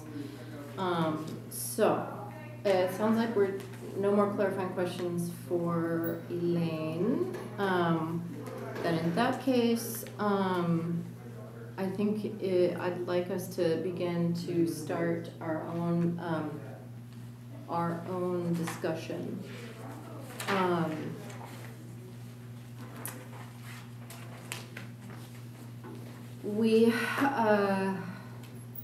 It's already been described that timelines need to be identified because critical issues critical and timely issues may need to come up, and there needs to be a way to ensure that those don't get blocked. Okay, so that's one thing.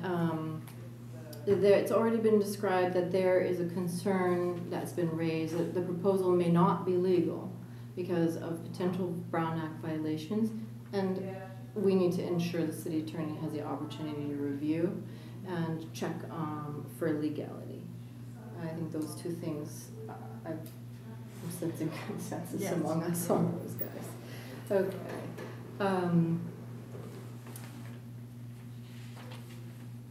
The question, there was a question, let me just do the timelines. I want to make sure I write this down. Timelines.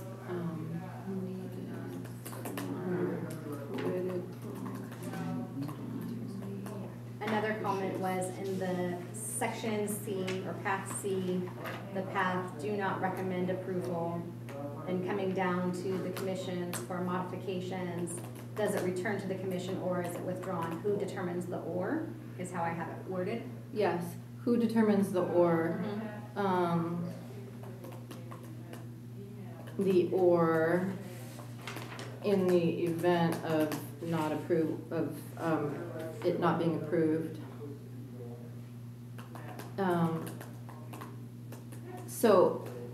But that just means we're noticing that there's an ambiguity there and we'd like to hear more, but it doesn't, in the absence of knowing what the proposal's position is on the answer to that question, it makes it difficult to give feedback because it's a pretty substantial difference.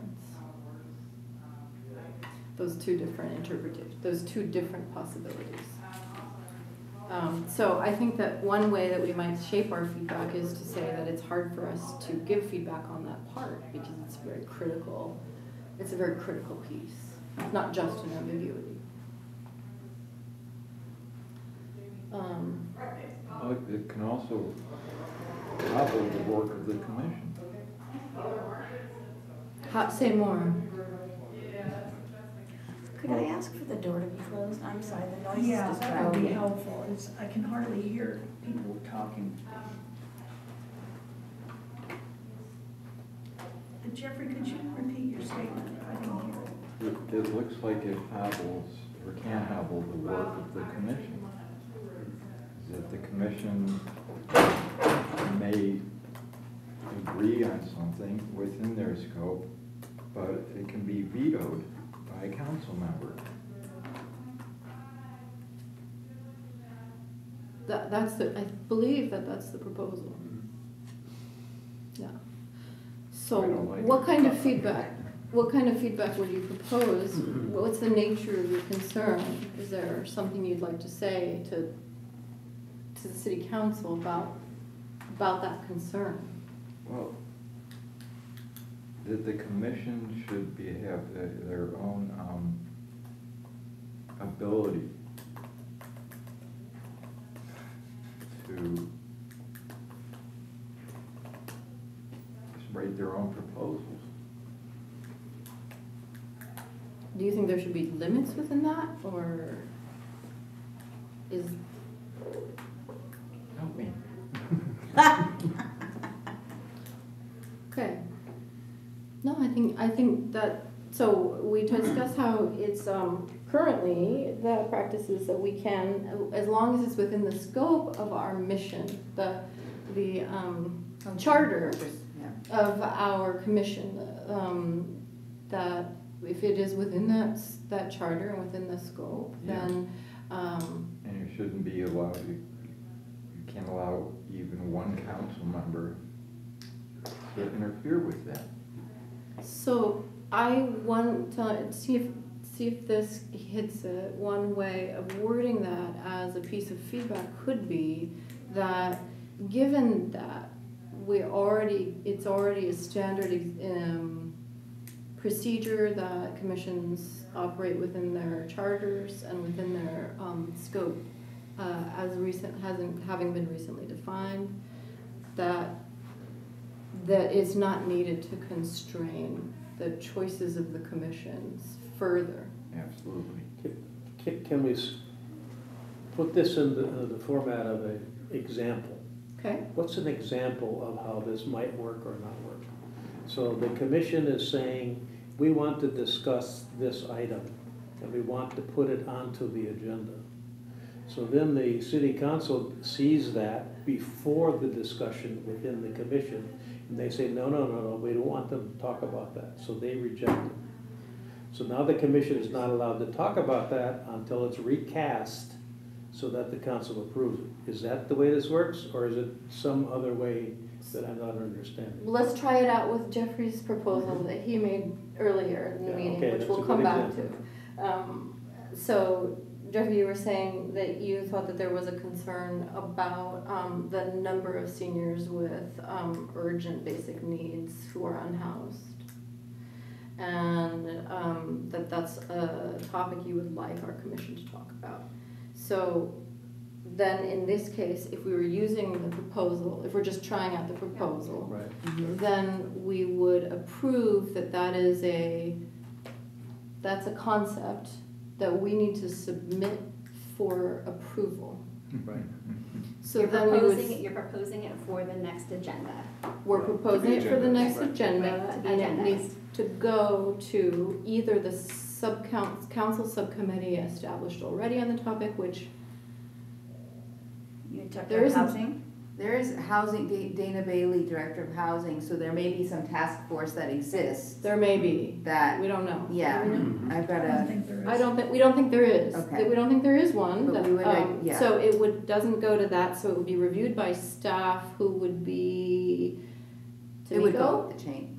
It would It would be with the council liaison, or the commission Maria would liaison, send it. Maria, and then your council liaison, according to the flow chart. Well, according to the flow chart, it says review by staff and council liaison, so let's just see, it goes from Maria and then. but I what- would ensure that there wasn't relevant staff in whatever applicable department that this wasn't appropriate for, Duplicating. that we're not Duplicating the work. duplicating services. Right. Yeah, because if something's got to do with, for instance, affordable housing is like just one component, or mental health crisis services, what is existing within our city structure that's working with that? Which I don't think is very different. I mean, this Yeah, is something exactly. that we'd be doing anyways under the current examples or the current practice is if a topic came up of interest and the commission said, oh, we want to talk about this, Maria would still do that to check in, to say like, oh, let me check in, for instance, Bretton Woods or something, like we'll use no name, we'll just say new development, you know, is to go back and say like, hey, planning, building, what's the discussion, where is this at right now, because my commission is interested in the topic, and they say, oh, we actually are going to planning and building commission on this date for the topic, and we're like, oh, okay, so instead of us having it here at this level, it might come back to say like, hey, commission, I know this was something of interest for you, it's actually being discussed at planning and building commission on da-da-da-da date, and that might be where it's to be discussed already, versus it being here, would be kind of how things worked in the past. Does that make sense? It does, but what I'm hearing though is if you identify that there are staff in other departments who are working on that issue, Mm-hmm. what would your recommendation be? I think it kind of depends on where it is on the Would process. we not be Yeah. allowed to discuss it if you decided that it's the scope of a different commission? And it wouldn't be me as an isolated person, just so you Usually- know. usually what it's a happens is- team- Yeah, Staff liaisons go and talk with the city clerk, yeah. go and talk with the department staff to say like, okay, you know, this topic came up, what is it, where are we? And then the staff liaison would come back to the chair and say, hey, this is what I checked in with, this is where we are, this is what happened. It's like, oh, okay, understood. And then we discuss it at the next commission meeting of, oh, I know this topic was of interest, letting you know this is actually going over to planning and building, and that's where they're going to be So holding the if- public meeting or something If like that. Flowchart C is enforced, then a member of the city council could say, stop talking about that. But then it says it comes back down here And for, then you go back and modifying. recast it.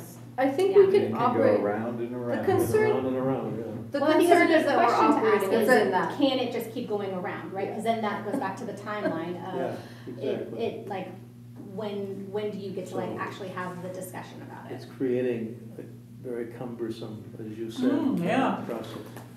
Yeah, I think that the timeline, which I think you brought up first, is the key thing. Like, I understand individually the spirit of this, but if it takes 60 days just for the initial decision that it needs to be recast, and now we've had 2 other meetings, and there's a holiday break, and so the spirit of this makes sense to me individually.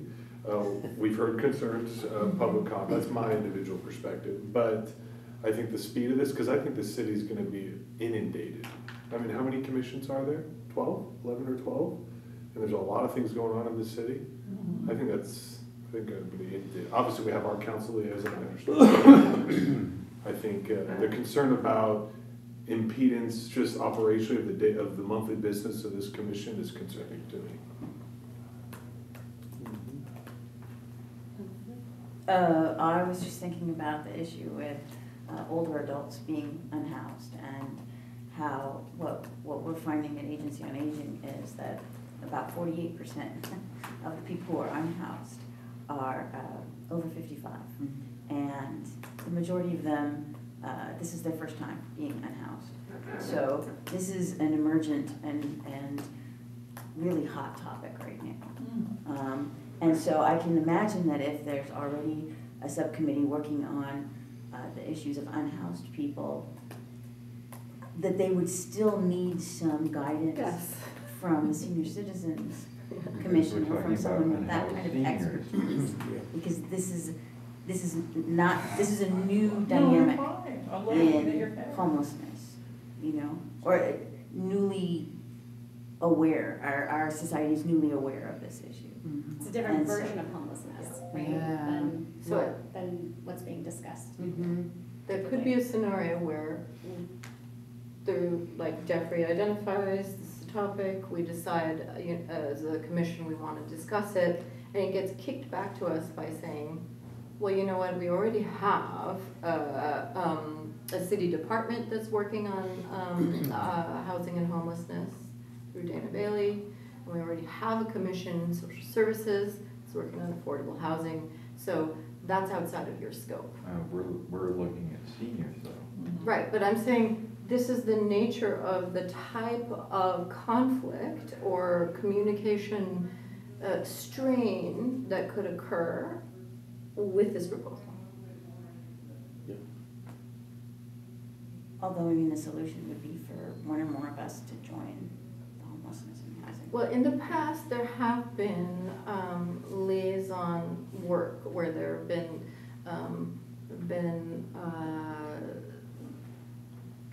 subcommittees that have formed across commissions when it's been identified that a topic does seem to span and overlap.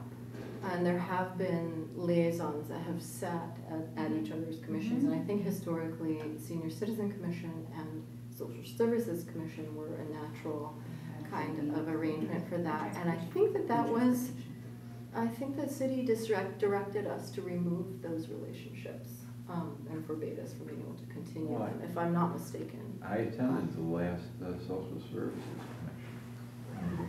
As a And member every, of the public. yes, Yeah, member of the absolutely. public. I was like, there's always the option to attend as a member of the Yeah. public, for sure. So that was a change. That would be one way of thinking about organizing across these topics that have overlap. And that was a change from the city. I don't know, Just a I quick can comment. see about the, Yeah, whether or not they still have liaisons. liaisons, I don't recall that. No. They are allowed, They are allowed. yes, because I was a liaison from the tree commission, from the utility commission to the tree commission just Yeah. recently. Okay. So I don't- I remember a conversation where we were directed that was not gonna be something that we were gonna be able to continue. I to do. wonder if it was within the scope of a particular project or initiative, as opposed to We just can add it to the blanket, but questions. we'll add it to questions. Sounds good. Yeah. Yeah. So then, after going through that thought experiment,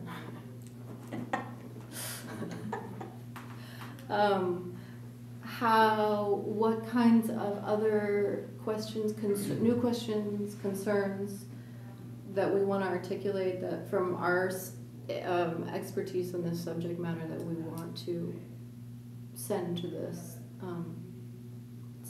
city council as our feedback?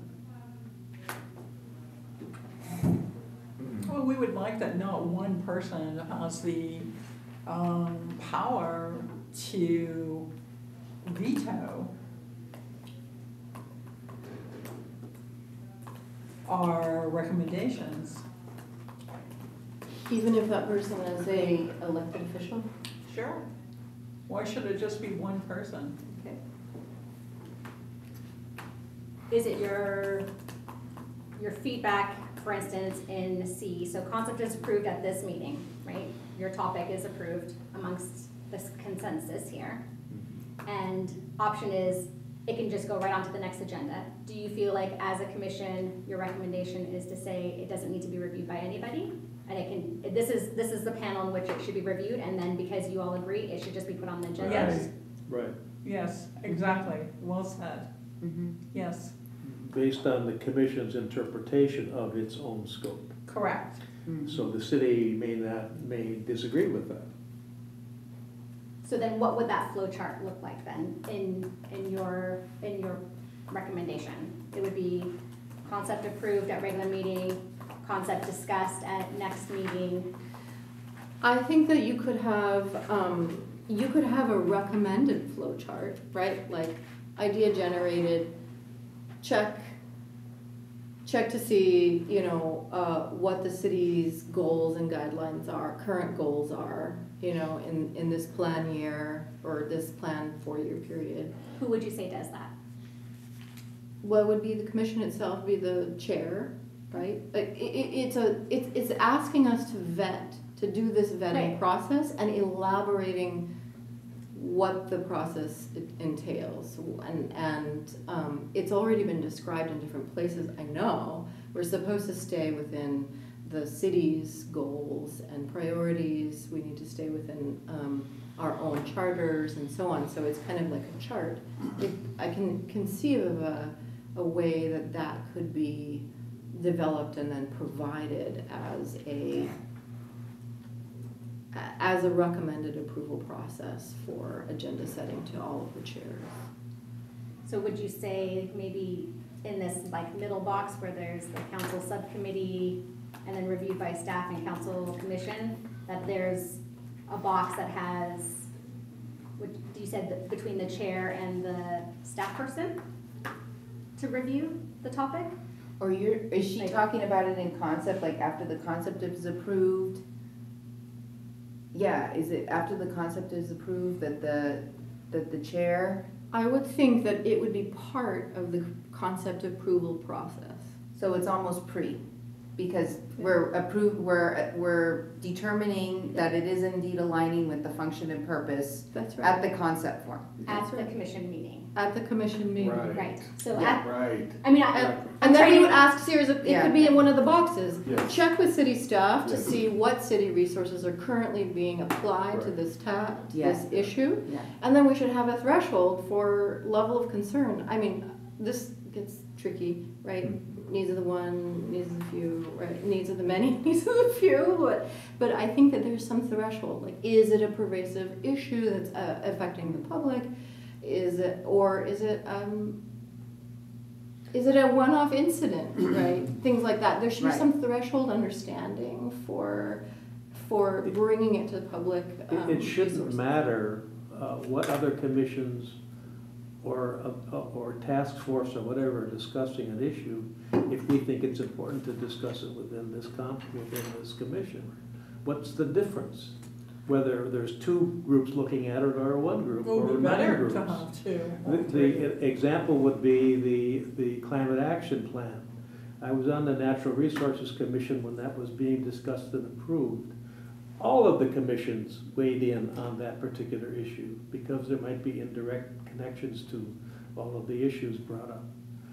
And whether it's housing or the suggestion here, Yeah, that's up here. what That would be difference does it make Yeah. how many commissions are discussing it?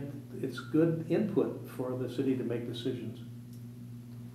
and that So- would, that example is under item A, right? Where the council is saying climate action plan is Yeah. being We discussed. want and somebody everyone- appointed from each commission. Item C would be you all saying housing is something that you want to talk about from a seniors access or seniors Perspective. issues perspective. Right. And then housing is having a conversation talking about availability and access and at the same time, but the two of you as commissions are not communicating to each other. There's no liaison crossover or anything like that. So then both groups would be working on the same topic if there wasn't any Kind of way vetting of process. checking in. There could be a liaison from this commission working with the housing commission. Yeah. Well, so Yeah. an example of You could the, have the input that way.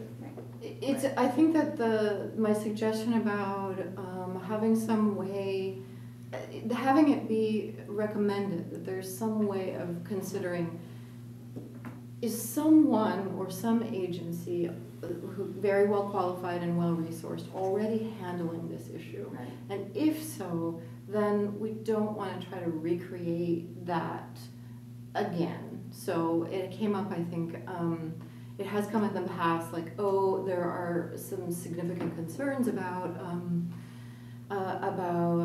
public access to public housing and the use of some of the public housing agencies, some concerns about access with them. And so then it's not, I'm not sure then at that point it's a commission issue, because it's possible to go to the public agency and sit down with their staff or their leadership and check with their check with them about how they're doing this work, or whether we just sort of missed some access to the resource, that type of thing. So in certain circumstances, it's just about, well, you know what, there's already an agency that's spending a fair amount of money that's been working on this, and they have a work plan and all of that. So that's my concern, is just not, that the internal process of deciding whether something comes, whether we're gonna work, it meets a threshold for us, our shared work together, we should make sure that it's something that's not already being well in hand Mhm. somewhere else. That's what I mean. But yeah, of course, there's crossover. So just to kind of summarize, to make sure that I'm capturing the feedback being discussed right now. And I'm thinking of it kind of in a flow chart way, just so that way I can relay it back over to the clerk's office. That example in their C flow chart is commission initiated request of topic. The topic is approved at the commission level. And then it goes back to check in with the city, meaning staff, the chair, council, on the topic to make sure it fits within the scope and the available city resources. Does that Yeah. feel right at that point of capturing what you're saying? Mhm.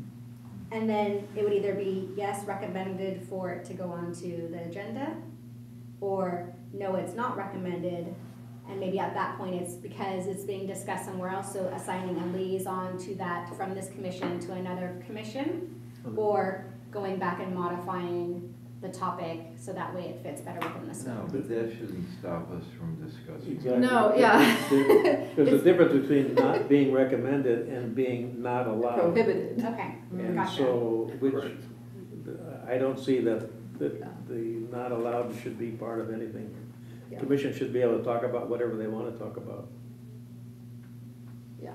Yeah, I think it's the prevailing feeling or perspective that all that can be done in the midst of the meeting after it's been agendized. Like, we're gonna have a discussion, we have a liaison, we have you two, we have us here, and we're gonna engage about that topic, and then it's gonna likely come out that there's something else going on in the city or some other commission, and it doesn't necessarily mean that it's gonna become a 6-month project for this commission, but we wanna talk about it first. I think that's the, Yeah, and see if there are like housing,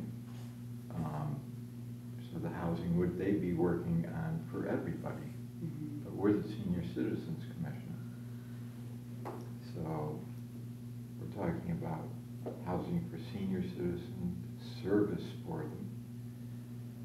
And also we should be allowed to communicate or liaise with if there are other commissions or task forces working on this, that we can add our input and our concerns. So, is that clear? We're suggesting that a process by which, after identifying a concept that we wish to agendize, Right. that the process could include, and I think personally, I think it would be improved by having access to additional information from staff, right? I think, but then staff may, and then including recommendations, like you could recommend, like we recommend that you know, we have identified these 4 agencies that are already handling this and these other things, and so we recommend, we already know it's been on the agenda of this other place, we recommend these other things, but it's really still in our discretion. That you're still wanting to be able to discuss Discuss the it. topic, right? Have a So concept, not have a having, not having discussion. a block from being able to agendize and discuss the topic. That's right. Even if there's something else, but knowing that if there are other things that you would still want to be informed on it, but still not stopping the ability for the commission to decide what you're wanting to discuss. Well, Right. Is that we're correct? advocates Yeah. for senior citizens. Yes. That's who we are. Yeah, Right. I think that you got it, what you just Okay. described, I'm seeing heads nodding, I think that that's correct. Okay. And that recommended guidance could include, like, well, we suggest you know, focus on this aspect, or it would fit more elegantly with city, I don't know, prevailing city priorities or current, you know, budget allocations if you focused on this one other aspect, or you amplified this thing. We're happy to receive that type of guidance or recommendation, but I think the feedback from this commission is that we don't wish to have our topics be Squelch. be vetoed or prohibited if it is within our scope and charter already.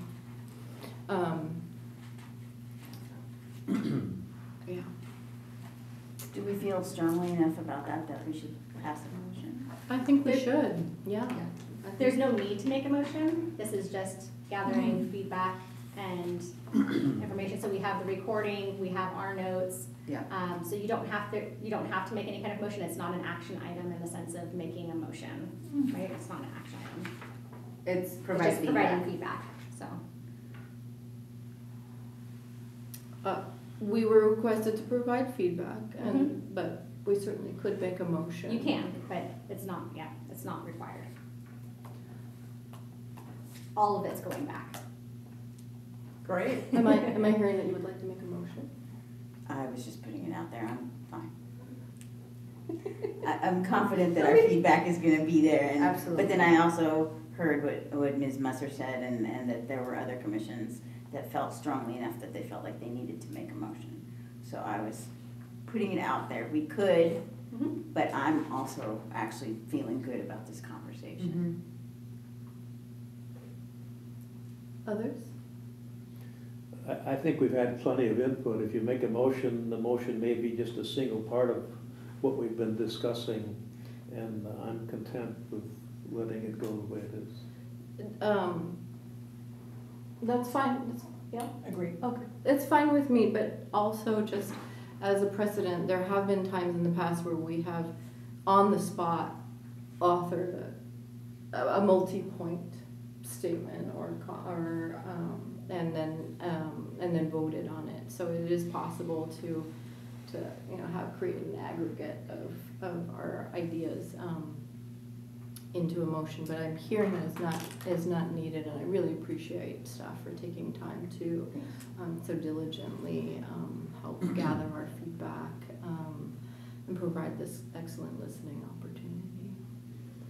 But there was a list of specific questions that we asked, so There were. that should be sent forward. Yeah, Oh, yeah, I think you guys got that. yeah. Okay.